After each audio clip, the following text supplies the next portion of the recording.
Hi everyone. ఈరోజు మనం పాలకూర ఆర్ స్పినాచ్ని ఎలా ఈజీగా స్టోర్ చేసుకోవచ్చో చూసేద్దాం.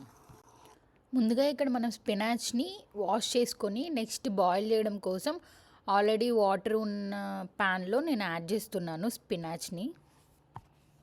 మీరు మీడియం ఫ్లేమ్లో ఒక 5 మినిట్స్ బాయిల్ చేస్తే సరిపోతుందండి. లిడ్ క్లోజ్ చేసేసి మీకు మెత్తగా ఇలా బాయిల్ అయిపోతుంది. చూసారు కదా, ఇలా మంచిగా బాయిల్ అయిపోయిన తర్వాత మనం మిక్సర్ జార్లోకి తీసుకోవాలి.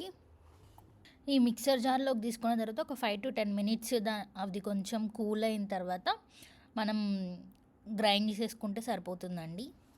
మెత్తటి పేస్ట్ చేసుకొని దాన్ని గ్రైండ్ చేసేసుకున్న తర్వాత మీరు ఒక ఎయిర్ టైట్ కంటైనర్ని తీసుకొని దాంట్లో స్టోర్ చేసేసుకోవచ్చు. ఈ పాలక్ ప్యూరీని మీరు ఒకవేళ పాలక్ పన్నీర్ చేసుకోవాలన్నా, అలాగే పెసరట్టుల్లో యూస్ చేసుకోవచ్చు. దీన్ని ఇలా మిక్స్ చేసేసుకొని ఆ పిండిలో యూస్ చేసుకోవచ్చు. అండ్ అలాగే మీరు ఎప్పుడైనా చపాతీ చేసుకోవాలన్నా చపాతీలో యాడ్ చేసుకోవచ్చు. పాలక్ రైస్ చేసుకోవాలన్నా ప్యూరీ మీరు ఉంటే మీకు చాలా ఈజీగా ఇన్స్టాంట్గా చేసుకున్న ఫీల్ వస్తుందండి. ఇలా ప్యూరీ చేసుకుని పెట్టుకుంటే మీరు ఎప్పుడు కావాలంటే అప్పుడు ఏ రెసిపీలోకైనా యూస్ చేసుకోవచ్చు దీన్ని. ఇలా గ్రైండ్ చేసుకుని పెట్టుకుని ఉంటే మీరు ఒక 1 వీక్ వరకు ఫ్రీజర్లో స్టోర్ చేసుకోవచ్చండి. అండ్ తెలుసు కదా, పాలక్ చాలా హెల్దీ అండి.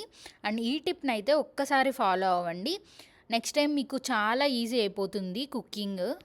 ఇలాంటి టిప్స్ అండ్ ఈజీ రెసిపీస్ కోసం మన ఛానల్ని సబ్స్క్రైబ్ చేసుకోండి. Thank you for watching.